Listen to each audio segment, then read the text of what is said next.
Bismillahirrahmanirrahim. Assalamualaikum warahmatullahi wabarakatuh. Innal hamdalillah nahmaduhu wa nasta'inuhu wa nastaghfiruhu wa nastahdi wa na'udzu billahi min shururi anfusina wa sayyiati a'malina. Man yahdihillahu fala mudilla lahu wa man yudlilhu fala hadiya lahu. Asyhadu an la ilaha illallah wahdahu la syarika lah wa asyhadu anna Muhammadan abdullahi wa rasulullah. Allahumma salli ala Muhammadin wa ala alihi wa ashabihi wa man tabi'ahum bi ihsanin ila yaumiddin, amma ba'du. Qala al-Imam Abu Zakaria Yahya ibn Sharaf an-Nawawi rahimahullahu ta'ala, babun nasihah.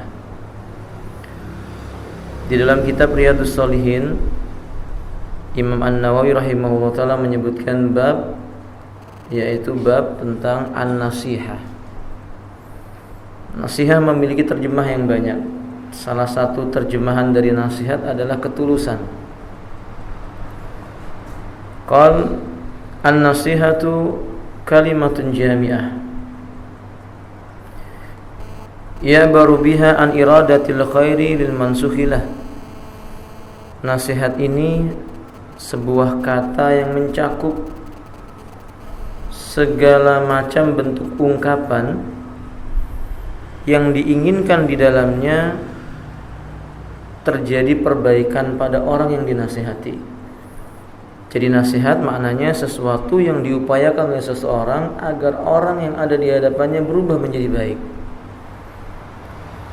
Wa hiya min huquqil muslimina fima bainahum. Dan nasihat ini merupakan hak muslim sesama mereka. Haknya kaum muslimin, apa yang terjadi di antara mereka, maka nasihat ditegakkan menjadi hak mereka. Wa qad baya'a Rasulullah sallallahu alaihi wasallam ba'dha sahabati 'ala an-nushi likulli muslim. Sesungguhnya dulu Rasulullah sallallahu alaihi wasallam membaiat sebagian sahabat-sahabat Nabi. Beliau membaiat, di antara baiatnya adalah agar saling nasihat menasihati bagi setiap orang muslim. Wa hiya tu'di ila saddin nafsi wa takhlisun nafsi fi sawaib. Karena dengan nasihat ini bisa membersihkan jiwa seorang muslim dari kedengkian, kejengkelan, kebencian, atau kotoran-kotoran hati yang lainnya. Dan dengan nasihat ini bisa meluruskan, menutup kekurangan yang terjadi satu dengan yang lainnya. Karena kita mengetahui manusia tidak ada yang sanggup hidup sendirian. Dia membutuhkan orang lain untuk bisa melengkapi dirinya, menasihati dirinya. Seorang lelaki membutuhkan seorang wanita sebagai istrinya supaya bisa menasihatinya, sebagaimana seorang wanita membutuhkan seorang suami agar ia bisa meluruskannya. Seperti Nabi mengatakan, istausun nisa bi khairin. Nasihatilah wanita dengan cara kebaikan, dengan cara yang halus. Itu bukti bahwa wanita membutuhkan orang yang ada di sampingnya. Wa qala ta'ala, karena Allah Subhanahu wa taala juga telah mensifati orang beriman dengan sifat innamal mu'minuna ikhwatun, kata beliau. Hanyalah orang yang beriman itu, mereka adalah orang yang hidup bersaudara. Yakhbarullahu Subhanahu wa taala an ibadil mu'minina annahum ikhwatun fid din. Di ayat ini Allah Subhanahu wa taala memberitakan tentang hamba-hambanya yang dikatakan mukmin. Hamba Allah yang mukmin itu mereka bersaudara karena satu agama. Agama mereka mengikatkan mereka dengan ikatan persaudaraan. Wa qad tawatara dzalika an Rasulillah sallallahu alaihi wasallam, dan sungguh telah mutawatir riwayat-riwayat yang datang dari Rasulullah sallallahu alaihi wasallam menjelaskan tentang persaudaraan seorang mukmin ini. Seolah-olah penulis buku ini ingin menjelaskan yang lebih dibutuhkan oleh seorang mukmin terhadap saudaranya adalah nasihat, bukan materi dunia, bukan tentang dunia, bukan hal-hal yang sementara, tapi yang dibutuhkan oleh seorang mukmin atas mukmin yang lainnya yang lebih berharga, nasihat.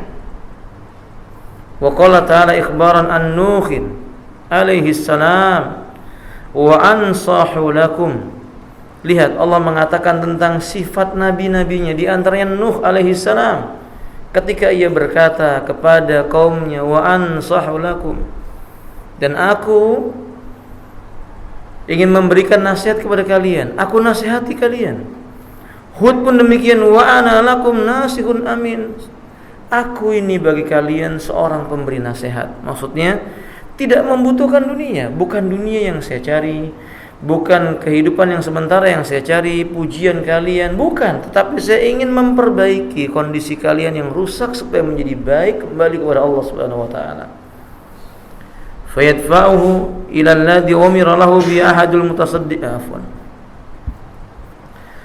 Hadha sya'nur rasuli ay yakuna muballighan fasihan nasihan aminan aliman billahi. Dan inilah Nabi sallallahu alaihi wasallam yang terbaik dari seluruh para nabi dan rasul, bahkan makhluk Allah yang paling dicintai oleh Allah Subhanahu wa taala. Rasul sallallahu alaihi wasallam menjadikan dirinya atau dijadikan oleh Allah Subhanahu wa taala sebagai seorang yang menyampaikan kebenaran, menjelaskan permasalahan supaya terurai keadaannya, menasihati ketika sebagian mereka menyimpang, menjadi orang yang terpercaya dan orang yang mengajarkan kepada manusia hak-haknya Allah taala. Kata beliau, litaqumal hujjah, itu dijadikan oleh Allah untuk manusia supaya nabi menjadi hujjah bagi Allah Subhanahu wa taala ala ibadillahi ta'ala, kepada setiap hamba-hamba Allah, agar jangan lagi ada yang beralasan mereka belum sampai berita, mereka tidak mengetahuinya, dan yang lain-lainnya. Wa ammal ahadis, adapun hadis-hadis yang menyebutkan tentang agama ini adalah nasihat, di antaranya fal awwalu an Abi Ruqayyah, dari Abu Ruqayyah Tamim ibni Aus Ad-Dari. Tamim Ad-Dari radhiyallahu ta'ala anhu, anna Nabiy sallallahu alaihi wasallam qala ad-dinu an-nasihatu, bahwa Nabi sallallahu alaihi wasallam mengatakan agama kalian ini adalah nasihat, agama kalian ini adalah ketulusan. Qulna liman, untuk siapa nasihat itu? Qala lillahi wa li kitabihi wa li rasulihi wali a'immatil muslimina wa 'amatihim. Beliau mengatakan nasihat yang dilakukan karena Allah. Al-Imam Al-Utsaimin menyebutkan bahwa agama ini karena Allah, agama ini nasihat dilakukan karena Allah Subhanahu wa taala, fayanbaghi likulli da'in,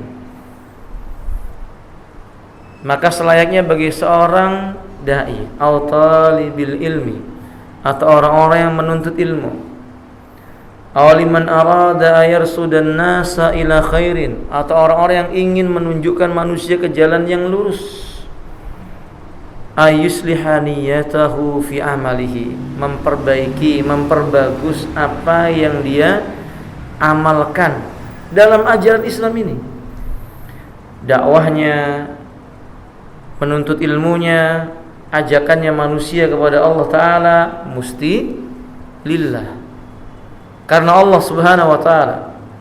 Sehingga beliau menyebutkan hadil hadisu aslun azim, ini merupakan hadis yang di dalamnya mengandung pokok-pokok agama yang sangat agung, pengajaran dari pokok-pokok agama yang paling mendasar, dan dia ajaran yang sangat agung. Walidzalika addal ulama min al-ahadits allati 'alaiha madarul Islam, sehingga para ulama memasukkan hadis ini ke dalam hadis yang menyebut, hadis yang menerangkan tentang sesuatu yang meliputi semua ajaran Islam.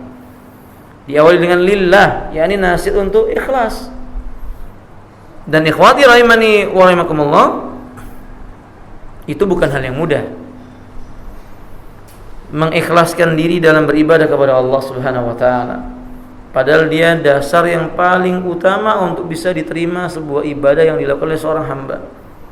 Karena keikhlasan itu di dalam hati. Sementara hati diciptakan oleh Allah muqallab, berbolak-balik. Dan karena sebab hawa nafsu juga bertenggernya di hati. Sementara Allah mengatakan innan nafsa la'ammaratun bisu. Sesungguhnya hawa nafsu itu memerintahkan manusia kepada perbuatan yang jelek. Dan itu bukan perkara yang ringan, karena setiap jiwa lebih condong kepada perkara-perkara yang jelek. Setiap jiwa diilhamkan kepada mereka perkara baiknya dan perkara buruknya. Fa'alhamaha fujuraha wa taqwaha. Kami ilhamkan kepada jiwa manusia itu sifat fajirnya dan takwanya. Tapi Allah mengatakan walakinna aksaran nasi la ya'lamun, di ayat yang lainnya, akan tetapi kebanyakan manusia tidak mengetahuinya. Kata para ulama, kebanyakan manusia enggak tahu jalan menuju kebaikannya. Maka jiwa manusia lebih condong kepada hal-hal yang sifatnya sementara, yang terlihat oleh indera matanya, yang mudah dicerna oleh sesuatu yang dipikirkan dalam hatinya.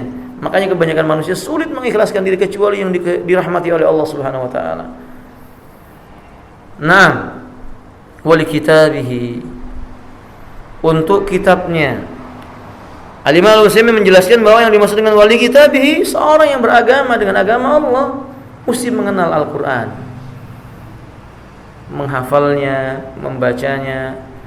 Ibnu Madani mengatakan, "Faman marra al-yawma wa lam yaqra' al-Qur'an fil yawm fakana masyu fiha fakana yamsi fil yawmi ma'asy syaitani," atau kama qala rahimahullah taala. Barang siapa dia berjalan di suatu hari, di hari itu tidak membaca Quran sama sekali, maka pada hari itu dia hidup berjalan bersama dengan syaitan, ditemani syaitan.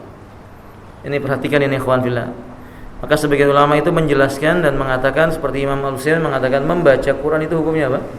Kata beliau, membaca Quran itu hukumnya wajib. Membaca Quran itu hukumnya wajib. Tentu minimal dia membacanya di dalam salat. Nah, wallahu taala alam bisawab. Nah, maka wali kitabi, yakni kata beliau yang pertama yang mengenal Al-Qur'an, yang menghafalnya. Di yaumil qiyamah manusia akan naik di dalam surganya itu sesuai dengan jumlah hafalan atau bacaan Qur'annya di dunia. Nah, sebelum lupa saya tambahkan, yang perlu dicatat oleh kita semua, kita masuk surga bukan karena amal kita. Manusia memasuki surganya Allah karena rahmatnya Allah Subhanahu wa taala. Sehingga Nabi SAW menyebutkan, tidak seorang pun di antara kalian memasuki surga dengan amalnya. Lalu para sahabat berkata, tidak pula engkau wahai Rasulullah, tidak juga aku. Akan tetapi Allah menyelimuti aku dengan kasih sayangnya dan rahmatnya. Dalam hadis yang lainnya, laula rahmatullah la yadkhulul jannata rajulun qat. Kalau bukan karena rahmatnya Allah, enggak ada satu manusia pun yang masuk dalam surga. Al-Imam Al-Utsaimin menjelaskan, maksud dari hadis tersebut adalah, kalau seandainya ada yang bertanya, lalu bagaimana dengan hadis-hadis Nabi yang menyebutkan man qala la ilaha illallah dakhalal jannah, barang siapa yang mengucapkan kalimat la ilaha illallah, bukankah ini amal? Dia akan masuk dalam surganya Allah Azza wa Jalla. Bukankah Nabi sallallahu alaihi wasallam menyebutkan man bana al-masjida fid dunya, barang siapa membangun sebuah masjid di dunia khalisan lillah, ikhlas karena Allah, banallahu lahu baitan fil jannah, Allah akan bangunkan baginya sebuah rumah di surga. Bukankah hadis di sini menunjukkan bahwa mereka masuk surga dengan amalnya? Kata Imam Al-Utsaimin rahimahullah, bukan. Menggabungkan dua riwayat ini menjelaskan bahwa manusia masuk ke dalam surganya Allah itu dengan rahmatnya Allah. Kemudian amal-amal yang tadi disebutkan dalam hadis-hadis yang kita bacakan diantaranya itu menjadi sebab naiknya tingkatannya dalam surga. Jadi kalau manusia salat, kalau ditakdirkan oleh Allah dia masuk surga, salat ini akan mengangkat derajatnya di dalam surga. Kalau seandainya dia ditakdirkan oleh Allah masuk dalam surga oleh Allah Subhanahu wa taala, bacaan Qur'annya akan membuat dirinya naik derajatnya di dalam surganya Allah Azza wa Jalla. Sehingga dalam hadis Bukhari Nabi menyebutkan, Iqra'ul Qur'an fa innahu safi li sahibi yaumil qiyamah. Baca Qur'an, dia menjadi penolong bagi orang yang membacanya kelak di yaumil qiyamah. Maksudnya kata Imam Al-Utsaimin, dia akan ditolong setelah masuk dalam surga, tingkatannya dia ditinggikan oleh Allah Subhanahu wa taala. Wallahu taala alam bisawab. Sebagian lagi menafsirkan, benar-benar dia akan diberi syafaat supaya datang rahmat Allah buat dirinya. Nah, ikhwati rahimanillah. Ini wali kitabi, ini mengenal Al-Qur'an, membaca dengan cara baca yang benar, belajar Al-Qur'an. Bahkan dalam hadis yang sahih Nabi mengatakan, khairukum man ta'allama al-Qur'an wa 'allamah. Sebaik kalian adalah orang yang belajar Al-Qur'an dan mengajarkan Qur'an. Kemudian maksud daripada wali kitabihi, menafsirkan Al-Qur'an dengan tafsir yang benar. Kata Imam Al-Utsaimin, ini menafsirkan Qur'an dengan tafsir yang benar. Syekhul Islam Ibnu Taimiyah mengatakan, man fassara al-Qur'an bi ra'yihi fa in kana khair faqad akhta. Barang siapa menafsirkan Al-Qur'an berdasarkan cara berfikirnya, akalnya. Siapa yang menafsirkan Al-Qur'an dengan akalnya, walaupun terlihat baik, sesungguhnya dia keliru. Dia salah, dia menyimpang. Karena Quran bukan ditafsirkan dengan akal. Quran ditafsirkan dengan Al-Quran, Quran ditafsirkan dengan hadis Nabi, Quran ditafsirkan dengan perbuatan para sahabat, Quran ditafsirkan dengan bahasa Arab, dengan bahasa Arab yang diketahui oleh orang-orang Arab. Nah, wallahu a'lam bishawab. Nah, makanya wabillahi rahimanillah, mengapa ini perlu disebutkan kata beliau? Karena sebagian manusia ketika mereka menafsirkan Al-Quran menggunakan akal mereka, menjadikan ayat Quran itu keluar dari makna yang sesungguhnya. Misal ayat yang berbicara tentang nama dan sifatnya Allah, sifat-sifatnya Allah Subhanahu wa taala. Allah menyebutkan dalam Al-Quran, kullu man 'alaiha fan wa yabqa wajhu rabbika dzul jalali wal ikram. Semua yang ada di atas dunia ini akan sirna dan tetap kekallah wajah Rabbmu dzul jalali wal ikram. Sebagian menafsirkan makna wajah itu artinya sawab, pahala. Pahalanya Allah, pahala yang datang dari Allah untuk mereka. Padahal ayat itu benar-benar maknanya adalah wajah. Allah punya wajah. Hanya saja wajah Allah tidak sama dengan wajah makhluknya. Ditafsirkan dengan ayat yang lainnya, laisa kamislihi syai'un. Allah yang mengatakan, Allah tidak serupa dengan makhluk siapapun dia. Tidak sama Allah dengan makhluknya. Ini contoh. Ketika manusia menafsirkan bahwa di sana maksudnya lah wajah Allah itu adalah pahalanya Allah, berarti dia menyimpang. Atau misalnya menafsirkan hadis-hadis Nabi sallallahu alaihi wasallam. Karena hadis termasuk termasuk wahyu Allah Subhanahu wa taala. Tentang sifat misalnya Allah turun ke langit dunia di setiap sepertiga malam yang terakhir. Kata mereka itu bukan Allah yang turun, tapi pahalanya Allah. Nah, cara-cara menafsirkan yang seperti inilah yang membuat agama ini menjadi rusak. Sehingga mana wali kitabi menafsirkan Al-Quran dengan tafsir yang benar, dan senantiasa akan ada tafsir yang benar itu sebagaimana janji Allah Subhanahu wa taala, inna nahnu nazzalna dzikra wa inna lahu lahafizun. Sesungguhnya kami yang menurunkan adzikra yaitu Al-Quran, dan kewajiban atas kami untuk memelihara atau menjaganya. Ibnu Katsir rahimahullah taala, bukan hanya lafadznya, hurufnya yang dijaga oleh Allah taala atau susunannya dari ayat yang satu sampai ayat yang berikutnya, tetapi dijaga oleh Allah Subhanahu wa taala juga makna dan tafsir dari ayat itu dijaga oleh Allah Subhanahu wa taala. Wallahu taala alam bishawab. Yang berikutnya makna wali kitabihi, berarti mengamalkan isi kitabnya. Ketika nasihat itu yang dimaksud dengan untuk siapa nasihat itu ya Rasulullah? Wali kitabi, yakni mengamalkan, manusia itu mengamalkan Al-Quran, bukan sekedar dibaca. Permasalahannya sebagian kaum muslimin pada hari ini, sebagiannya pandai membaca tapi enggan mengamalkannya. Nabi sallallahu alaihi wasallam menyebutkan, wa sayati fi akhir zamani qaumun yatrakhul Qur'ana wara'a dhahri. Akan datang suatu masa di akhir zaman nanti akan ada suatu kaum yang mereka mencampakkan Quran ke balik punggungnya.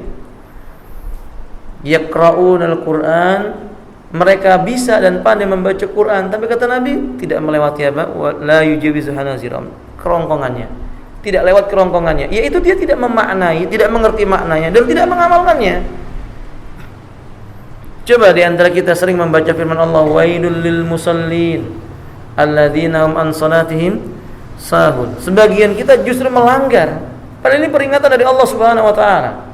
Allah Subhanahu wa taala menyebutkan atiullah wa atiur rasul wa ulil amri minkum. Sebagian kita melanggar, padahal ini dia baca di ayat Allah Subhanahu wa taala. Allah Subhanahu wa taala berfirman, idza qumtum ila salati faghsilu wujuhakum ila akhir ayat. Tapi sebagian kita melanggar ayat ini. Padahal ini ayat menerangkan tentang wajibnya bersuci sebelum sholat dengan cara bersuci yang benar dan yang lain-lainnya. Dan itu kenyataannya. Yang terakhir, wali kitabihi, yakni mempelajari bacaan Quran itu dari sumbernya. Maksudnya talaki, belajar yang benar. Karena di zaman kita hidup sebagian manusia yang penting bisa baca, kemudian tidak memperhatikan cara baca yang diinginkan oleh Allah dan Rasulnya. Makanya belajar Quran itu mesti ada gurunya, mesti ada yang mengajarkan bagaimana lafaz za. Gak bisa belajar pakai buku Al-Quran yang ada Latinnya, yang ada bacaan Latinnya, nanti akan keliru banyak.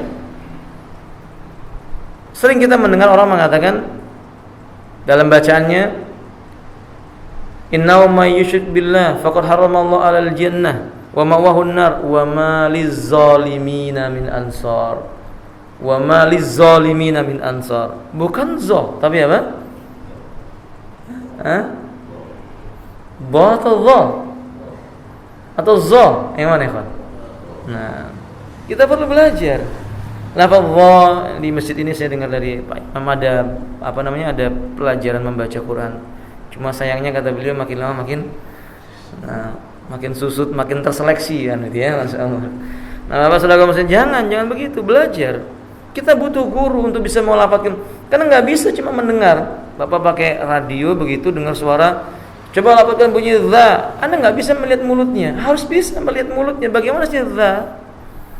Kan ada seseorang ketika membaca huruf shad, mulutnya monyong, so, keliru. Padahal dalam bahasa Arab tidak ada huruf yang mulutnya bulat. Dalam lafaz bahasa Arab semua huruf mulutnya datar. Enggak ada kalimat so, enggak ada. Faham? So-nya biasa saja so. Demikian. Nah, ini butuh guru. Ini yang dimaksud dengan wali kitabihi. Talaki, belajar baca talaki, datangkan guru untuk mengajarkannya. Dan gurunya juga belajar kepada guru yang mengajarkan kepadanya. Ya kalau gurunya juga otodidak, ya hasilnya sama nanti akhirnya. Wallahu a'lam bishawab. Wali rasulihi. Kemudian yang berikutnya nasihat untuk rasulnya. Yang dimaksud dengan nasihat untuk rasulnya ini untuk menunjukkan bahwa Rasulullah SAW itu juga manusia dan dia seorang hamba yang beribadah kepada Allah. Beribadahnya dengan apa yang diperintahkan oleh Allah Subhanahu wa taala. Maka dinasihat. Pernahkah Nabi dinasihati oleh Allah? Selalu, senantiasa. Contoh nasihat Allah kepada Nabi SAW, ya ayuhan Nabi, lima tuharrimu ma ahallallahu lak tabtagi mardata azwajik. Dalam surah At-Tahrim Allah mengatakan, wahai Nabi, mengapa engkau haramkan sesuatu yang telah dihalalkan oleh Allah untukmu semata-mata kamu mencari keridhaan istrimu. Perhatikan ini, ikhwan. Faedah dari ayat ini diantaranya, ini bukti tentang besarnya, dahsyatnya fitnah wanita. Syaitan itu punya tipu daya. Tapi Allah menyebut inna kaidas syaitani kana dhaif. Sesungguhnya tipu daya syaitan itu lemah. Tipu dayanya setan lemah. Tapi kalau wanita, Allah menyebut dalam surah Yusuf, inna kaidakunna azim. Sesungguhnya tipu dayamu wahai wanita besar sekali, dahsyat sekali. Oh, berarti bahaya, Pak. Begitu lebih hebat mana ini, Pak? Setan atau wanita? Antum yang jawabannya benar, setan berbentuk apa? Wanita. Itu yang berbahaya. Makanya antum lihat. Dan itu fitrahnya laki-laki. Sampai-sampai Nabi saking cintanya kepada istri beliau, ketika istri beliau menyindir Nabi, di mulut Nabi itu ketika minum madu, di jenggotnya masih ada bekas madunya. Disindirlah istri beliau, saya mencium bau wanita Romawi. Itu. Karena madu itu ketika itu diberikan oleh salah seorang istri beliau. Dalam ayat yang lain, saya mencium bau wanita Yahudi, keturunan Yahudi begitu maksudnya. Maka Nabi pun kemudian marah, lalu dia tidak mau lagi minum madu. Turun ayat menasihati Nabi sallallahu alaihi wasallam. Kadang-kadang Allah Subhanahu wa taala menasihati Nabi melalui sahabat-sahabatnya. Dalam riwayat Imam Muslim, kata Abu Hurairah radhiyallahu taala, Nabi pernah salat, dan juga Abdullah bin Umar, Nabi pernah salat zuhur 2 rakaat. Semua manusia senang, ya fitrahnya manusia begitu ya, ya. Kalau salatnya itu cepat senang. Maka semua manusia senang dan sambil berkata, sekarang salatnya cuma 2, zuhur cuma 2. Nabi tidak suka mendengar itu. Nabi berdiri duduk di salah satu tiang masjid. Didatangi oleh seorang sahabat Nabi, "Wahai Rasulullah, apakah salatnya kamu qasar atau kamu lupa?" Kata Nabi, "Tidak, aku qasar dan aku tidak lupa." Kata lelaki ini, "Sungguh engkau telah lupa wahai Rasulullah." Maka Nabi bermusyawarah dengan sahabat yang lainnya, yaitu Abu Bakar As-Siddiq. "Benarkah ucapan orang ini?" Kata Abu Bakar As-Siddiq, "Benar wahai Rasulullah." Berarti Nabi dinasihati. Kemudian Nabi berdiri lagi melanjutkan salat duhurnya 2 rakaat lagi, ditambah 2 rakaat lagi, bukan diulang dari awal. Itu nasihat buat Nabi sallallahu alaihi wasallam. Nah, contoh yang lainnya ketika di perjanjian Hudaybiyah. Di sana Nabi sallallahu alaihi wasallam memerintahkan kaum muslimin untuk menyembelih, untuk menyukur rambut mereka, menggulur rambut mereka. Tidak ada yang mau mencukur. Nabi sedih masuk ke dalam kemah. Istri beliau siapa ya kawan? Ummu Salamah. "Sukakah engkau manusia mengikuti apa yang engkau perintahkan?" Kata Rasulullah, "Tentu saya mau." Kata istrinya, "Coba engkau cukur rambutmu tanpa dilihat oleh mereka. Setelah itu engkau keluar jumpai mereka." Benar Nabi mencukur. Kemudian Nabi keluar dalam keadaan rambutnya sudah dicukur. Seluruh sahabat langsung mencukur. Berarti ini nasihat buat siapa? Nabi sallallahu alaihi wasallam. Wali rasuli. Kemudian makna kalimat wali rasuli berikutnya adalah kaum muslimin mesti menjaga sunnahnya Nabi. Jadi kalimat wali rasuli di sini artinya nasihat untuk rasulnya, yaitu yang dimaksud dengan nasihat untuk Rasulnya, ketulusan untuk Rasulnya. Kaum muslimin yang beragama dengan agama yang dibawa oleh Rasul itu mesti menjaga sunnahnya Rasulullah sallallahu alaihi wasallam. Memelihara sunnahnya Nabi, mendakwahkan sunnahnya Nabi, bersabar dalam berdakwah dan memelihara sunnahnya Nabi sallallahu alaihi wasallam. Jadi mengamalkan sunnahnya Nabi sallallahu alaihi wasallam. Kalau kita perhatikan susunan kalimat di sini, lillah, wali kitabi, wali rasul. Ini nggak bisa dipisahkan. Keikhlasan berdasarkan kitabullah, mengikuti sunnahnya Rasulullah, ini kunci kesuksesan dalam berdakwah. Kata Imam Al-Utsaimin, ini manhaj dalam berdakwah, manhaj pola dalam beragama ya ini. Enggak bisa dipisahkan lillah kemudian wali rasuli saja, wali kitabinya enggak, atau walillah wali kitabi tapi tidak wali rasuli. Tidak bisa, karena 3 perkara ini berjalan bersama-sama di dalam beragama. Agama itu datangnya dari Allah, disampaikan oleh Rasulullah, maka melaksanakannya butuh keikhlasan kepada Allah Subhanahu wa taala. Dan menjaga sunnah Rasulullah sallallahu alaihi wasallam ini wajib hukumnya. Beramal dengan sunnah Nabi sallallahu alaihi wasallam dalam masalah agama wajib. Adapun dalam permasalahan dunia ada rinciannya. Ada yang wajib, ada yang mustahab, ada yang makruh. Naam kadzalik. Wallahu a'lam bishawab. Kemudian wali a'immatul muslimina, kita ringkaskan, dan bagi a'immatul muslimin. Nasihat ini ditujukan kepada pemimpin-pemimpin kaum muslimin. Perlu diperhatikan, Syekhul Islam Ibnu Taimiyah menyebutkan menasihati pemimpin maknanya au kamal rahimahullah taala. Faman arada ay yuqima hujjatan li a'immatil muslimina. Barang siapa dia kepingin menegakkan sebuah nasihat kepada pemimpin-pemimpinnya kaum muslimin, fala yaj'al nasihatahu kanasihatihi li ba'dihim ala ba'din. Jangan disamakan seperti dia menasihati sesama mereka. Enggak sama menasihati pemimpin dengan menasihati apa? Teman. Kalau antum punya teman dekat, dia makan pakai tangan kiri, antum tinggal ngomong, makan dengan tangan kiri itu setan. Enggak akan tersinggung temannya. Tapi meningkat lagi tetangganya misalnya. Tetangga Anda punya tetangga makan di tempat Anda, makan pakai tangan kiri. Kira-kira bisa enggak Pak? Bapak berkata, Mas, makan tangan kiri itu setan. Bisa enggak? Bisa tidak ya Alhamdulillah? Jawab. Antum bisa menasihati seperti itu?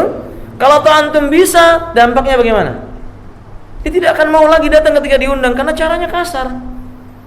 Ini pernah terjadi keluhan di teman-teman yang ada di site, mengeluh ada seorang ustadz di restoran banyak orang makan, lalu ada orang yang makan pakai tangan kiri, ditegur di depan orang banyak. Nggak boleh Pak pakai tangan kiri. Dibacakan hadisnya, idza akala ahadukum falyakul biyamini fa inna syaitana yaqulu bisimali. Bila salah seorang di antara kalian mau makan pakai tangan kanan. Karena makan pakai tangan kiri itu apa? Cara makannya setan. Dibegitukan di hadapan orang lain. Insyaallah. Kemudian dia menggunakan garpu, dia mengatakan ini tasyabuh dengan orang kafir. Lah di samping kanan kirinya ada orang kafir ketika itu. Nasihat yang seperti ini nggak akan diterima. Itu baru kepada sesama mereka dengan cara yang salah. Lalu bagaimana kepada seorang yang punya kekuasaan? Para ulama menyebutkan, ketika seseorang memberikan nasihat kepada seorang penguasa dengan cara yang salah, dia telah membawa dua kerusakan. Pertama, dia merusak agamanya. Karena seolah-olah dia melihat agama Islam itu adalah agama yang seperti ini, kasar. Kedua, dia membawa kepada jurang kehancuran bagi kaum muslimin yang ada. Ketika seseorang menasihati seorang pemimpin dengan cara yang salah, yang namanya pemimpin, Pak, begini. Kalau Bapak naik kendaraan kemudian mendaki, sunnahnya membaca apa? Allahu Akbar. Apa para ulama menafsirkan masalah ini? Kenapa kita baca Allahu Akbar? Karena biasanya orang itu kalau berada di tempat yang tinggi, rasa sombongnya, apa bahasa Jawanya itu, gemede gitu Pak ya. Bahasa Indonesianya apa Pak? Tolong dibantu saya. Merasa apa namanya itu? Merasa dia yang lainnya enggak. Itu pada saat dia berada di atas dan dia akan berbuat semaunya. Maka Nabi mengingatkan, ucapkan Allahu Akbar.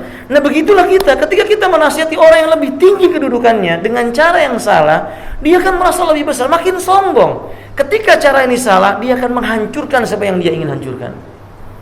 Dan itu membawa kepada kerusakan. Sehingga menasihati pemimpin kaum muslimin ada caranya.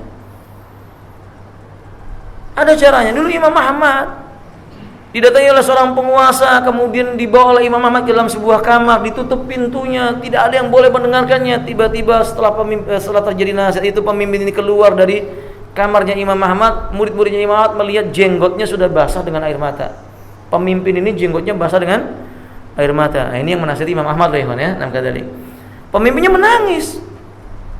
Dalam keadaan muridnya mengatakan, kami tidak tahu apa yang dibicarakan oleh mereka. Begitu cara menasihati.